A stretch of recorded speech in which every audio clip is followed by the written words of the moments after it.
கிறிஸ்துவுக்குள் பிரியமானவர்களே, இந்த நாளுக்கான மாலை நேரம் அண்ணா அப்போஸ்தலனாகிய பவுல் ரோமருக்கு எழுதின நிருபம் 4ஆம் அதிகாரம் 9வது வசனம். ரோமர் 4:9, ரோமன்ஸ் 4:9. இந்த பாக்கியம் விருத்த சேதனம் உள்ளவனுக்கு மாத்திரம் வருமோ? விருத்தம் சேதனம் இல்லாதவனுக்கும் வருமோ?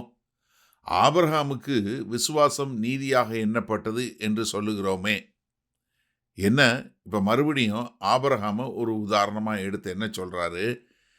என்ன இது இந்த பாக்கியம், இந்த பாவ மன்னிப்பு, நீதி என்று சொல்லக்கூடிய ஒரு பாக்கியம் யாருக்கு? விருத்த சேதனம் பண்ணப்பட்ட யூதருக்கா, இல்லை விருத்த சேதனம் பண்ணப்படாத யூதன் அல்லாதவர்களுக்கா? என்ன, யூதருக்கா புறஜாதியாருக்கா? இந்த பாக்கியம் யாருக்கு? யார் நீதிமானாக்கப்பட்டு அவனுடைய பாவம் மன்னிக்கப்பட்டது?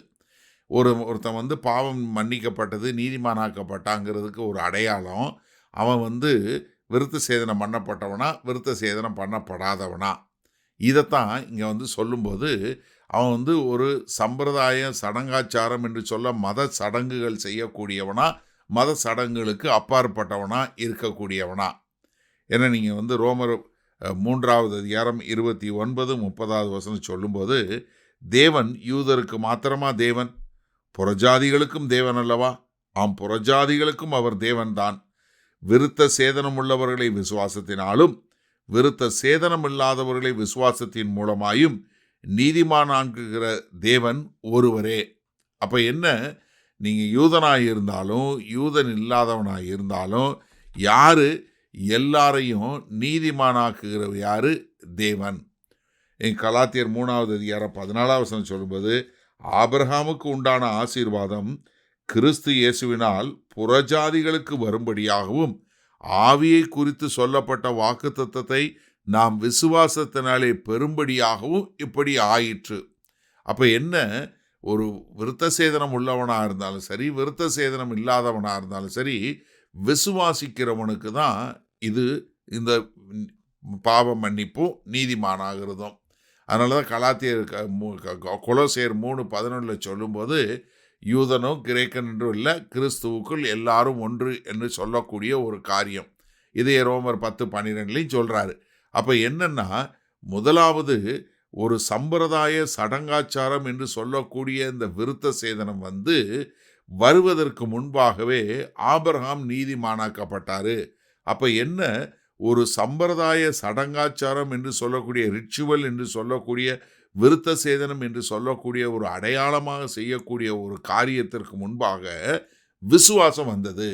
முதல்ல விசுவாசம், அதற்கு பின்பாகத்தான் அந்த கீழ்ப்படியக்கூடிய அந்த சம்பிரதாய சடங்காச்சாரம். அது மாத்திரமல்ல, கிருபை எல்லாருக்கும் என்பதை காட்டக்கூடியதாக, இதில் யாரெல்லாம் விசுவாசிக்கிறார்களோ அவர்கள் எல்லோருக்கும் இது வேலை பார்க்கும் என்று சொல்லக்கூடிய ஒரு காரியத்தை இங்கே சொல்லி கொடுக்கிறாரு.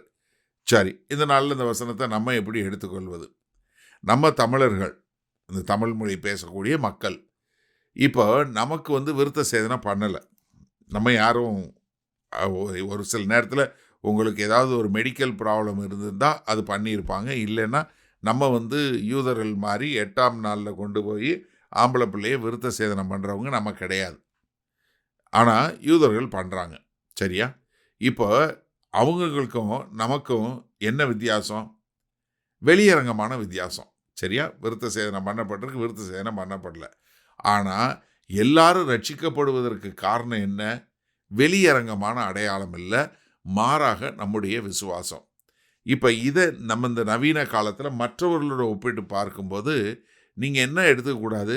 சபைக்கு வர்றதுனால நீங்கள் கிறிஸ்தவன் கிடையாது. எப்படி? சபைக்கு வர்றதுனால நீங்கள் கிறிஸ்தவன் எடுத்துக்கூடாது. நீங்கள் எப்படி, எந்த அளவுக்கு தேவன் பேரில் விசுவாசம் வைக்கிறீங்க, அந்த தேவன் பேரில் விசுவாசம் வைத்து அவருடைய பாவ மன்னிப்பை, தேவ நீதியை அறிந்து கொண்டு நீங்கள் அதே மாதிரி எந்த அளவுக்கு நீங்கள் மற்றவர்களை ஏற்றுக்கொள்ளக்கூடிய மக்களாக இருக்கிறீங்க. ஏன்னா சுவிசேஷம் என்ன பண்ணுது? எல்லாரையும் வரவேற்குது. ஏன்னா அவன் எந்த பக்கத்தில் இருந்து வந்தான், அவன் என்ன குற்றம் செஞ்சான், என்ன பாவம் பண்ணான் அப்படின்லாம் இல்லை. யாராக இருந்தாலும், எந்த பகுதியிலிருந்து வந்தாலும் அவங்க எல்லாரையும் ஏற்றுக்கொள்ளக்கூடிய ஒரு காரியமாக இருக்கிறத பார்க்குறோம். அப்போ நம்ம எதில் விசுவாசத்தில் எதில் நம்ம நம்பிக்கையாக இருக்கணும்? விசுவாசத்தில் இருக்கணுமே ஒழிய சம்பிரதாய சடங்காச்சாரத்தில் இல்லை. அப்போ எனக்கு அருமையானவர்களே, நம்ம எல்லாரும் என்ன பண்ணணும்? மொழி, பேதம், நாடு, கலாச்சாரம், பாரம்பரியம் இதெல்லாம் மீறி நம்ம எல்லாரும் கிறிஸ்துவுக்குள் ஒன்று. நாம் எல்லோரும் விசுவாசத்தினால் கர்த்தராகிய இயேசு கிறிஸ்துவில் இணைக்கப்பட்டோம் என்கிற அது வரும்போது தான் நம்ம என்னவா இருப்போம்? ஒரு உண்மையான கிறிஸ்தவர்களாய் இருப்போம். அப்போ எது முதல்ல வருது? விசுவாசம்தான் முதல்ல வருது. ஏன்னா நீங்கள் நல்லா தெரிஞ்சுக்கொள்ளுங்க, முதல்ல விசுவாசங்கிற கதவு திறந்தாதான் அடுத்து கிரியைங்கிற கதவு திறக்கும். வல்லபிதாவே, இந்த அருமையான நல்ல நாளுக்காய் நன்றி. ஆமாண்டவரே, எல்லாவற்றிற்கும் முதலாய் விசுவாசம், அதற்கு பின்பாகத்தான் சம்பிரதாயம் சடங்காச்சாரம் என்பதை புரிந்து கொண்டோம். அதற்கேற்றாற்போல் வாழ எங்களை ஒப்புக் கொடுக்கிறோம். மீட்பெரும் இரட்சகருமாகிய இயேசு கிறிஸ்துவின் மூலம் பிதாவே, ஆமேன். கர்த்தர் உங்களை ஆசீர்வதிப்பாராக. நாம் நாளை காலை தினசரி தியானத்தில் சந்திப்போம். Good night.